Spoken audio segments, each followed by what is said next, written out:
ژینگە ژینگە چییە؟ ژینگە بەمانای ژیانیت.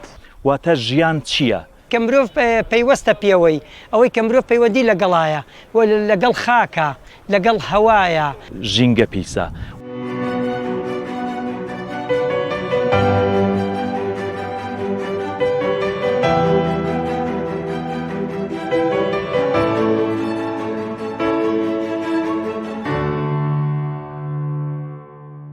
ئەگەر ئەمڕۆ سەیری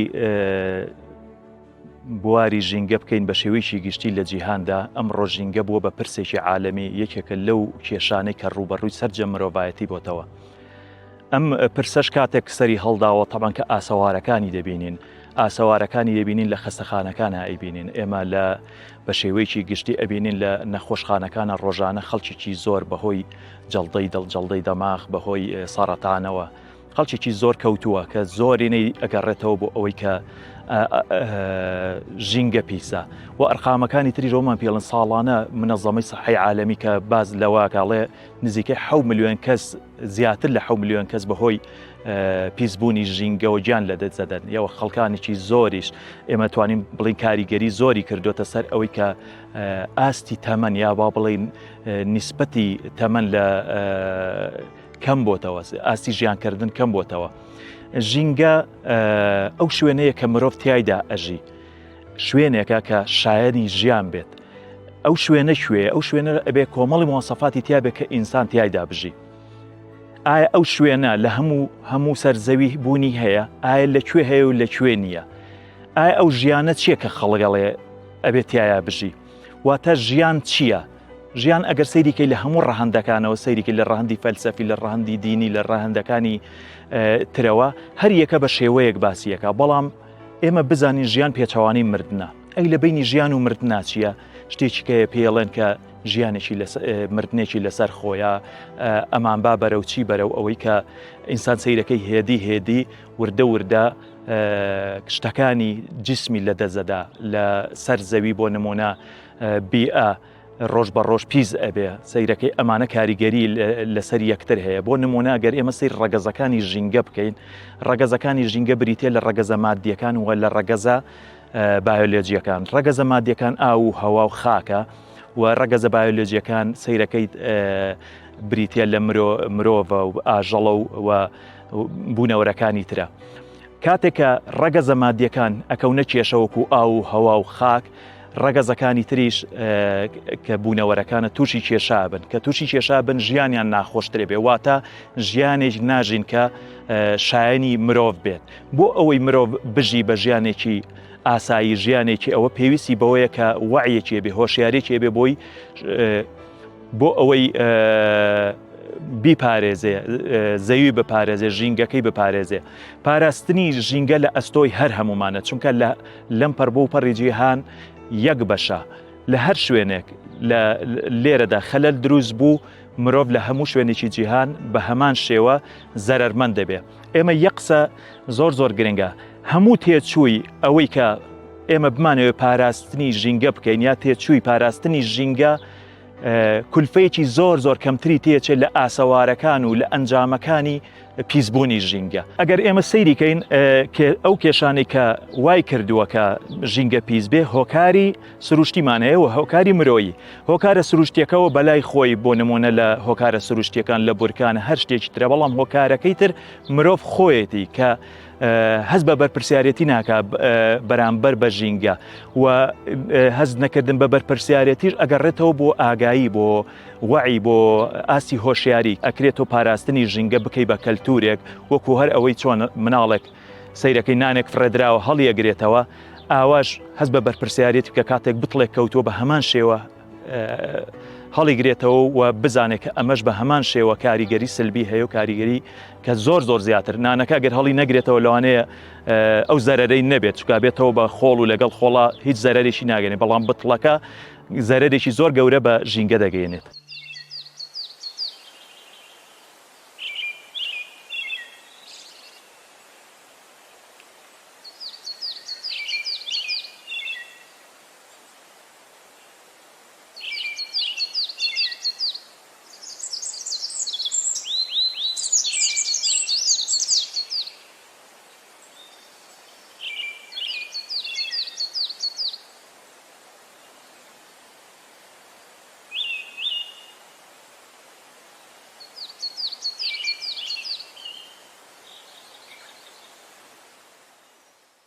ژینگە ئەمە وشەیەکە تازە بڵین لەناو کللتوری ئێمە وەکو باز وەکو بڵین وەکو شتێکی گرنگ دەرکەوتووە.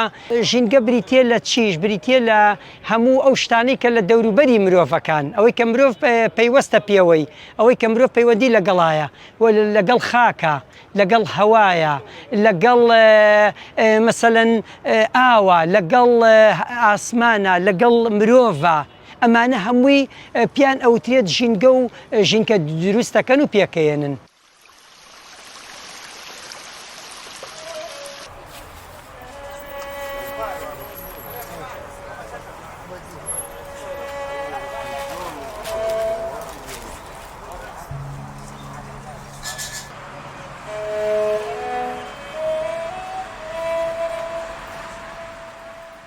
ژینگە بە مانای ژیانیت، ژیانی ژوا جوانە، خۆمان جوانیکین، پاک ڕایگرین، خاوێن بێت.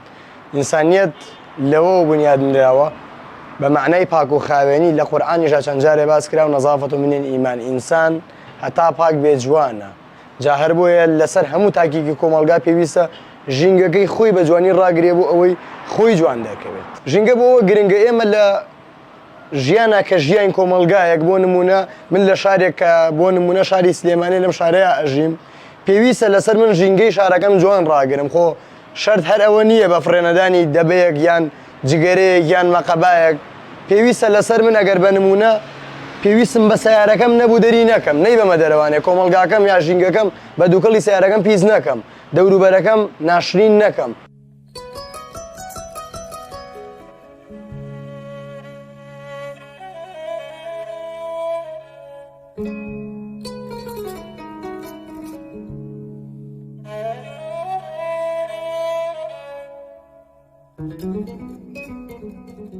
ژینگە ئێمە لە ژیانی ڕۆژانەمانە ژینگە بینین بە دەور و پشتەکانمان سیرکەین، لا شوێنێکەوە سیرکەین. ژینگە و دار و درەختی کە ئێمە ئیبینین جوانکاریەکە بۆ شارەکە، جوانکاریەکە بۆ شارەکە پێویستە ئێمە وەکو مرۆڤێک نییە دایم ئاگاداری ئەو ژینگەیە بین، لەبەرەوەی لەگەڵمانە وەکو برادەرێک وایە.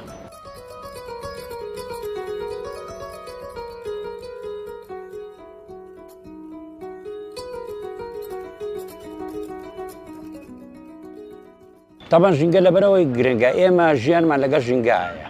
ئێمە ئۆکسیژن وەرەگرین دۆمۆکسید فرێنەوە بە عەکسی ئێمەوانێ پاکەکەمان بۆ فرێتەوەوانێ ئێمە وەریەگرین، لە هەمان کاتیان پیسەکە فرێنەوانێ ئۆکسیژن فرێنەوانێ ئەو وەریەگرێتەوانێ. ژینگە من وەکو جوانی سروشت ئەنجا پاک و خاوێنی دەوروبەر وەکو ئەوە پێناسەیەەکەم.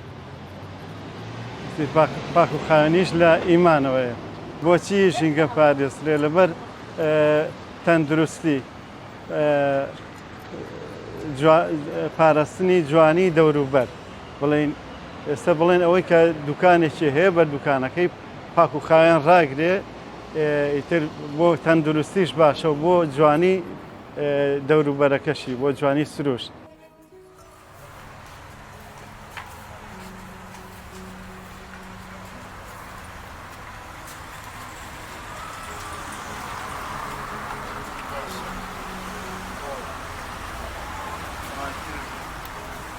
ژینگە ڕووناکیە بۆ ژیانی هەموو تاکێک لە کۆمەڵگەکەی خۆیان. ئەگەر ژینگە پارێزی نەکەین هەر کەس هەر تاکێک لە ڕێی خۆیەوە ژینگە نەپارێزیێت کەواتە هیچ خۆشیەک و هیچ ژیانێکی ئاسوودەمان نابێت. زەرورترین شت لە ژیانی تاکە ژینگە پارێزیە.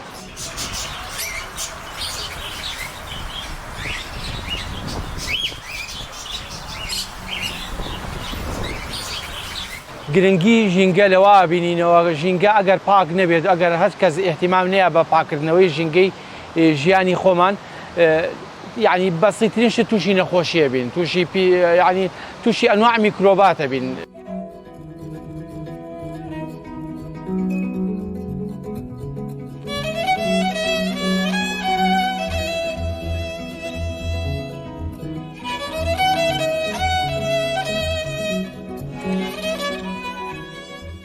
ئەم پرسیارەی تۆ دەرخەریەوەیە کاتێکە ئێمە سەیری سەرگۆی زەویەکەین. هەموو ئەو وڵاتانی کە نیسبەی هەژاریان تیادا بەرزە و زیاتر وڵاتانی دیکتاتۆرین نیسبەتی پیسبوونی ژینگە تیایاندا زیاترە هەر وەکو وڵاتانی بۆ نمونە جنوبی ڕۆژهەڵاتی ئاسیا جنوبی ئەفریقا جنوبی بۆ نمونە ئەمریکا و هەر وڵاتێک کە نیسبەتی هەژاری تیادا زۆر دەبێ ئینتیمای هاوڵاتی بەرامبەر بە ژینگە بەرامبەر بە هەر شوێنێک کەمە بێتەوە چونکە سەیرەکە کۆمەڵە کەسانێک قۆرخی هەموو شتێکیان کردووە لە وڵاتەدا لە وڵاتانی تردا ئەو بەی خۆی نازانێ.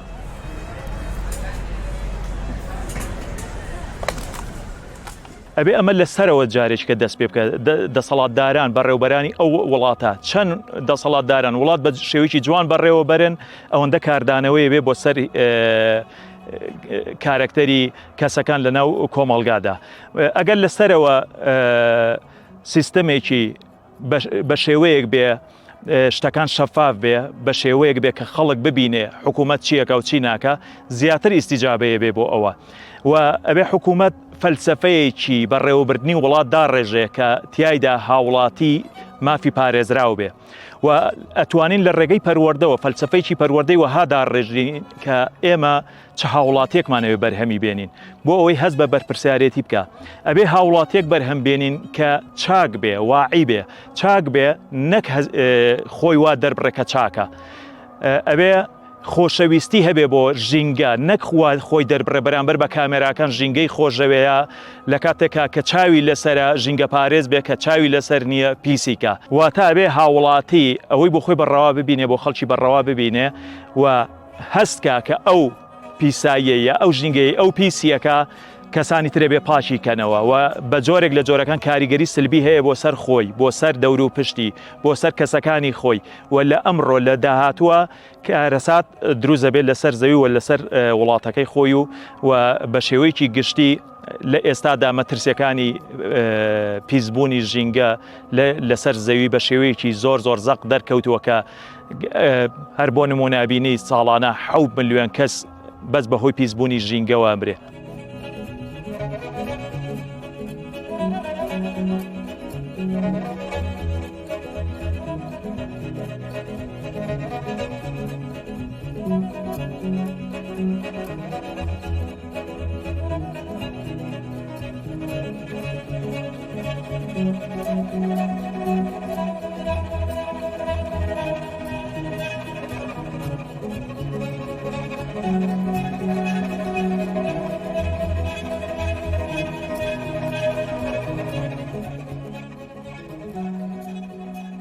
طبعا أرشي هرد مروفا أرشي مثلا كومبانيا كان أرشي مثلا شركات جورة جيانية كان أرشي مثلا أو ولات بيش كوتو زلهيزاني جيهانك بهمو لايك من همو مروفين لسر أمزوية أجين أبي آقامان مثلا لو هواي بيك في وستبا همو بونوريك وهمو جان لبريك باراسني جينجا أرشي هر همو معنا أما نابد من بلهم ولا کابرا کارمەندی شارەوانیە مەبدە لەسەر ئەو ئیشە بکات و ئەو ژینگە پارێز نەخێرم نەبێ هاوکاری بوون ئەرچی هەموو کەسێکە یعنی کە هەموو تاچێکی ئەم کۆمەڵگایە دەوروبەرەکەی خۆی پارێزێ ژینگە پارێزێ تەمان ئەرکی هەمومانەکە ژینگە پارێزین بەڵام لێرانە گۆڕانکاریەکە ئێستاکە نییە نەوەکانمان کە ساتونەتە دنیاوانێ مەسەل لە چاویان هەڵێ ناوە لەگەڵ ژینگە زۆر مەسەلەن وەکو مرۆڤەکانی پێشوونین مرۆڤەکانی پێشوو هەستیان بە هەموو شتێکە کرد ئێستا لەبەرەوەی گۆڕانکاریەکە کە ڕوویاوە مرۆڤەکان ئێمەی بینی گەنجەکانە بینی ئێمە نییە بەو شێوەیە نین وەکو پێشوو بەس پێویستە لەسەر قوتابخانەکان بەڕێی من وانەیەکە بێکەوە ژینگیان فێرکەن ژینگە چییە سوودەکانی چییە یەکەی چۆن هەر لە تاکەەوە شتەکە وردەوەرە تەتەوەرەکات و پێشەکەوێ ئەبێ بە کۆمەڵێکی بچکۆلە لەوە بە کۆمەڵێکی گەورە وەکو ئێستا ژینگە زۆر زۆر پێویستەکە ئێمە پارێزگاریەکە ئێستا بۆ نمونە میوێنەیە کە لێرایەوەی بینن ئەگەر من تەواوی کەمە میوێنەی کە ڕەگەر ڕۆشتەمەگە مرۆڤەکە تاکەکە نیە ئاگاداری ئەم وێنەیە نەبێ ئەم وێنەیە لە ژینگا پیسە بێ بە هەمان شێوە نییە داروزەختەکانش بە هەمان شێوە عینەشن نییە یعنی جەمالیەتیان نامێنێت.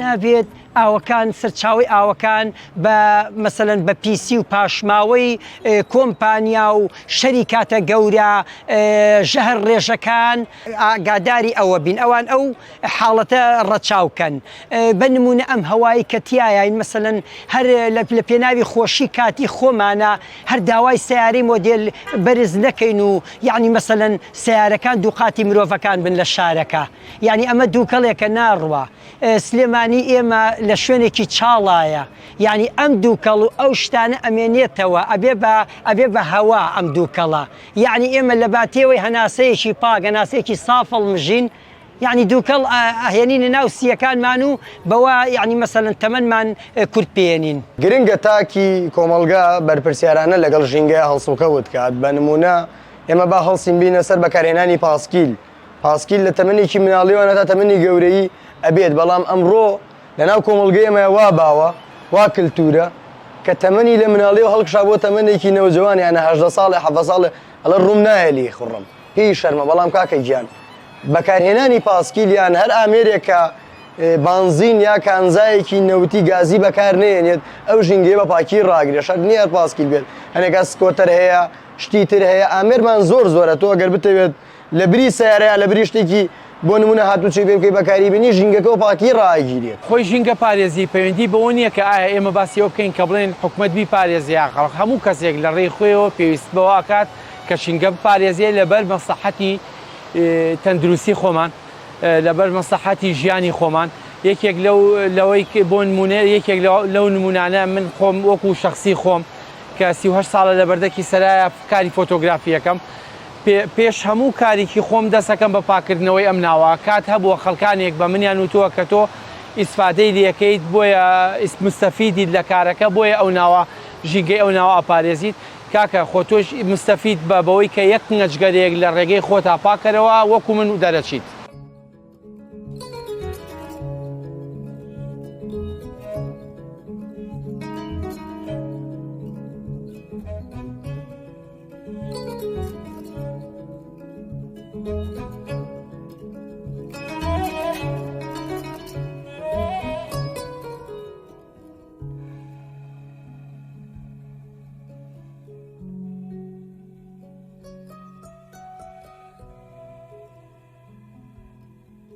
هۆکار گەلێکی زۆر هەیە کە مرۆڤ وا دەکا کە بەرپرسیار نەبێ بە ژینگە هەروەکو باسمان کرد یەکەم نزمی ئاستی هۆشیاری خەڵک بەرامبەر بە ژینگە و بەرامبەر بەو زەوی کە لەسەری ئەژی و ئاستی هۆشیاری ئەو کەسانی کە ئاستیان نزبە هەمیشە بە دوای چێژی ساتەوەختیدا ئەگەڕێن بە دوای ئەوەدا ناگەڕێت چێژێک وەرگێ بە بەردەوامی و بەڵام دوورمەودا هەمیشە لەوە گەڕێ ئێستا چێژ وەرگێ خەمی دواتری نییە و ئێمە یەکێ لەو هۆکارە گەورانە کە ئێمە دەبینین ئەمڕۆ بە بەرچاوی هەر هەمومانەوە کۆمپانیای گەورەی و پیشەسازی گەورە مەعاملی گەورە هەمووی دووکەڵەکانیان بە ئاسمانە ئەدەن و بە بەرچاوی هەمومانەوە سەیرەکەی بووەتە هۆی ئەوەی کە ژینگە نەپارێزرێ و ژینگە پیس ببێ و نەبوونی باجێکی زۆر لە سەریان یا نەبوونی فلتەرێک بۆ ئەوەی ئەم کارگانە بە شێوەیەکی پرۆفیشناڵانە بە شێوەیە کە ئەو سوتەمەنی بەکارێن سوتەمەنیەک بێ کە نەبێتە هۆی ئەوەی ژینگە پیسکە یا بۆ نمونە سوود لە تاقەی شەمسی وەرگرن یا سوود لە کۆمەڵی بواری تری وزە وەرگرن کە زەرەری کەمتر هەیە بۆ ژینگە ئەمانە لەوانەیە کەم بێت لە ئاستی ئەوەدا نەبێت کە ئەم هەمووە ژینگەیە پیس دەبێت ئێمە دەبینین ڕۆژ بە ڕۆژ ژینگە زیاتر پیس دەبێت و ئێمە سەیری لایەنەکەی تریشی بکەین کە وعی ئینسانەکانە بەڕاستی وعی ئینسانەکان لە هەمووی گرنگترێت چونکە لە دواترا ئێمە لە بیرمان نەچێت بەرپرسی سەرجەم کارگەکان مرۆڤن ئەو مرۆڤانە گەر پەروەردەیەکی باش بکرانایە لە دوجارە قەت بەخۆی ڕەوا نابینێ کە ئەم وڵاتە ئاوا پیسکە ئەم جیهانە پیسکە ئەم ژینگەیە بەو شێوەیە پیس بکات.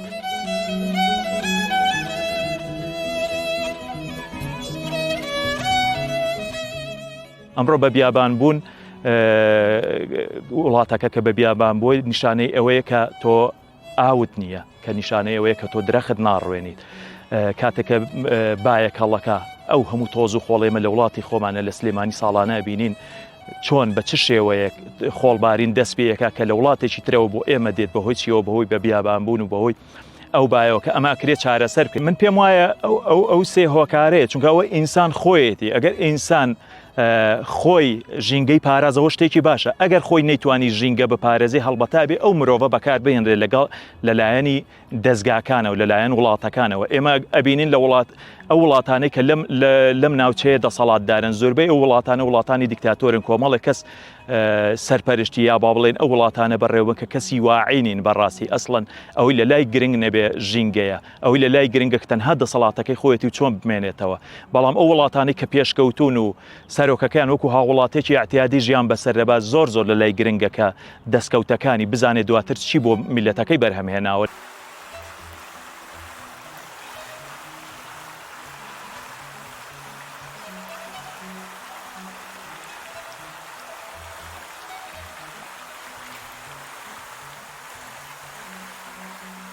مامەڵی من لەگەڵ ژینگە هەمیشە هەستەکەم بڵێن ئەبێ قازانج بین بەرامبەر ژینگە. مەسەلەن زۆر خۆڵ و خۆ پیسی و ئەو شتانە بڵێن فڕێنەینە دەرەواننی خینە ناو مەسەلەن ژیانمانەوە و چونکی ئەو باە ئەیگەێنێ بە هەموو جێە. مەسەلەن خۆڵێ لە جێیەکایە ئەم خۆڵە کۆکەینەوانێ و کۆکراوە بێ بۆ ئەوەی کە بە ئەم خۆڵە تەوزیع نەکا بەسەر مەسەلەن شوێنی گەورە و بەربڵاوە. پاراستنی ژینگە لای من مەسەن سەر چاوەیەکی ئاوە نە مەسەلەن زیاو مەسرەفی تیا بکەین و نا مەسەلەن ئەو ئاوە پاکەشتی پیسیشی تێکەڵکەین. ئێمە سیلسیلەیەشین لەم ژیانە، مەسەلەن خۆمانی نەوەمانە سەر و ئێمەیە کە سوکارمانە هەمووی لەسەر ئەم خاکەین، یعنی ئێمە وابەستەی یەکین بەسراوین بە یەکەوە. لەبەرەوە حتا ئەمڕۆ من پارێزگاری لە ژینگەکەکەم مەسەلەن سبەینێ و دوو سبەی منانەوەکان جەوێکی خۆشتر ئەبینن. سەبارەت بۆ نمونە خۆم بەرپرسیاران لەگەڵ ژینگە مامەڵەم کردوانی هەوڵی جددی ئەوەم یاوە زۆربەی کات بمە بچم بۆ شوێنێک پاسکیلێک بەکارێنم لە دوکانی خۆمانی ئیشێکی ناوبازارم هەبێ تا پێم بکرێ پاسکی لە ڕۆم تەکسیە ناگرم بە تەکسی بڕۆم و قەرەباڵەکەی دروستکەم. لەسەر هەمومان ئەوەیە کە ژینگە بپارێزین، ژینگە ماڵی هەمووانە. داواکارم لە حکومەت و هەموو تاکێکی ئەم کۆمەڵگایە کە ئێمە تیایەژین هەر لە دەستپێکی بەخێوکردنی مناڵەکانیانەوەنەوە فێریانکەن ژینگە بپارێزن. ژینگە جوانی سروشتە، جوانی ژیانە، ژیان بە جوانیەوە جوانە. طبعا من وەکو تاکێک و مرۆڤێ زۆر یعنی بەجددی نیە لێپرساوانە بەرامبەر بە ژینگەکەم. حتا دارێک ئەگەر بزانم شکاوە پەتێکی بێ ڕاستی کە من ڕاستیەکەمەوانێ بۆ لەبەرەوەیەوە سوودمەندە بۆ ئێمە لامان کاتە. من چۆن کوڕێکی خۆم خۆشەوێت، دارێکی ژینگەشم خۆشەوێت بە هەمان شێوە. کوڕەکەم چۆن گەوراکەم استفادەیە بێت بۆ منیان بۆ وڵاتەکەی ئەو دەرەختەش نییە بە هەمان شێوە نییە سوودی هەیە بۆ وڵاتەکەی و بۆ جوانکاری بۆ شوێنەکە.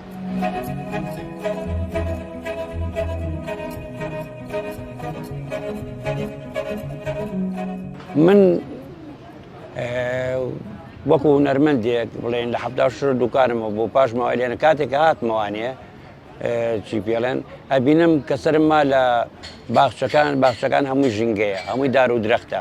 ئەبینم لە مەجای هونەریانە مەجای تایە و مەجای هونەری بە شێوەیەکتیانە لە باخچەکانە و داوام کردنیە لە باخچەکان من کە تعین بم لەوێ بەڵێ من بە گرێبەست دەوری 11 ساڵ زیاترێک کە ئێستاکە لە باخچەکانە نەکاری هونەریەکەم و زۆر پێ خۆشحاڵم کام کارەکەم. مەچ کاتێکە ئەو کارەکەم لەسەر و دیوارە دوو برادەریان دوو مناڵیان نییە جلە جوانەکانیان لەبەرایە لە مەجای هونەرانیە ڕسمەکانەگرن زۆر پێ خۆشحاڵە بن. تێگەی چۆن جوانترە لەوەی کە دیوارش ناشرینەکە بڵێن ببینن، دیوارە کۆنکرێتەکە ببینن.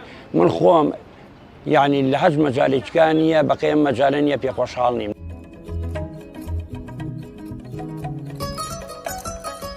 طبعا ئێمە زۆر پێویستە ئاگاداری لە ژینگە بکەین، چونکە ژینگە وەکو عایلەیەک وایە لە ناو ئێمە چۆن پارێزگاری لە عایلەکەی خۆمانەکەین، سەرپەرشتی عایلەکەی خۆمانەکەین، پێویستە سەرپەرشتی ژینگەش بکەین.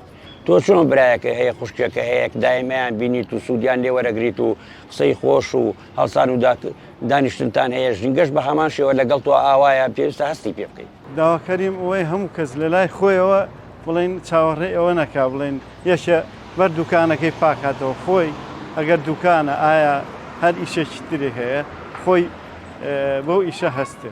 وەکو شاندنی دارەکان لە بەردەکی سەرایە ئەو دارە واشنتنە خۆم بەدەستی خۆم ناشتومە کاتی خۆی بەخواستێ پەنجایم پیاوە لە ساڵی هەوڵی نەوەتەکانە لەوێ ناشتومە ئێستا ماشەڵا ئەوە دەرچووە ئەم دارە خۆم ناشتومە وەڵای زۆربەی دارەکان من ناشتومە ئەوەی کەما بێتەوە من ناشتومە.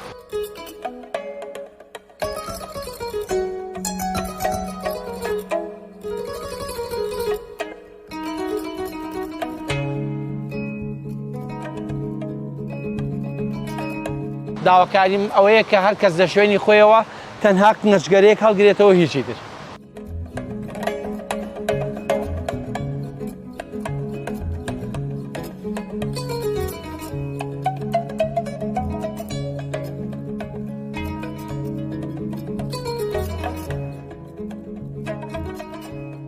بەڕاستی بە شێوەیەکی گشتی ئێمە بۆ ئەوەی بتوانین تاچێک دروستکەین کە ژینگە بپارێزێ ئەبێ پاڵنەری بۆ دروستکەین. پاڵنەرەکان چین؟ مرۆڤێک کاتێک کە هەژارە تۆ وەرە دەستی بگرە و لە هەژاری نەجاتیدا لە ئاستی عالەمیدا لە کاتێکە هەژارێکی کەی هەیە هەژاری ناهۆشیاریە وەرە ئەم ئاستەی بەرزکەرەوە جارێکی تر ئەم بە شێوەیەکی تر دێتەوە ناو ژینگە. کاتێک کە هەست دەکا پاراستنی ژینگە سوودی هەیە بۆ ئەو و لە نەخۆشیەکان ئەی پارێزەیە و نەتیجەکانی ئەبینێ ئەنجامەکانی ئەبینێ بە هەمان شێوە بێتە پاڵنەرێک بۆ ئەوی ژینگە بپارێزێ. بەڵام ئەمانە ئەبێ بە بەردەوامی لە خوێندنگەکانە ئەبێ بە بەردەوامی لە کەناڵەکانی ڕاگەیاندنەکانە ئەنجامی پاراستنی ژینگە چییە و ئەنجامی نەپاراستنی چییە بە گوێی خەڵکدا بە شێوەیەکی گشتی بدرێ. تۆ ناتوانانی 100% خەڵک بێنیتە سەر ئەو ڕێگایی کە ژینگە بپارێزێت چونکە کۆمەڵێک کەس هەر ئەمێنێتەوە بەڵام تۆ هیچ نەبێ بتوانانی لە 180 ئەمە بپارێزی شتێکی باشە. ئەنجا و کارگانەی کە تۆ ڕۆژانە ئیجازیان پێدەی یەکێ لە مواصفاتەکانی ئەوەی پاراستنی ژینگەیە و من بەش بە حاڵی خۆم لە ئێستادا ئەبێ ئەو وعیە یا با بڵێن لە مەکتەبەکانە با دەرسێک بخوێنرێ بە ناوی وانەی ژینگە بەڵام ئەم دەرسە لە ناخەوە مامۆساکان دەرس بە خوێندکار بڵێن تۆ کاتێک کە باسی ژینگە پارێزیەکەیت لە مەکتەبێکە بەڵام باخچەی خوێندنگاکەی خۆت وێرانە ئەمە چۆنچۆنی بە خوێندکارەڵی لە کاتێکە تۆ ئەمە بە خوێندکارەڵی کە خۆشت سەرمەشقی کردەوەی بێ خۆ درەخت بڕوێنیت شێوەیەکی تریش خەڵک وا لێ بکرێ کە مەترسی گەورە لەسەر زەوی هەیە و مەترسێکی گەورە هەیە لەسەر ژیانمان. ئێمە ئەگەر ئەمە نەکەین ژیانمان بە کولەمەرجی بەسەریە بین. چۆن؟ ئێمە ئەگەر بە شێوەیەکی گشتی ئەگەر بە شێوەیەکی گشتی ژینگە پارێزرا ئێمە بە ئاسوودەیە ژین. ئەگەر ژینگە نەپارێزرا هەر ڕۆژە ئێمە بە مەرگێکی هەیە من و لەسەر خۆ بەرەو مەرگەچین.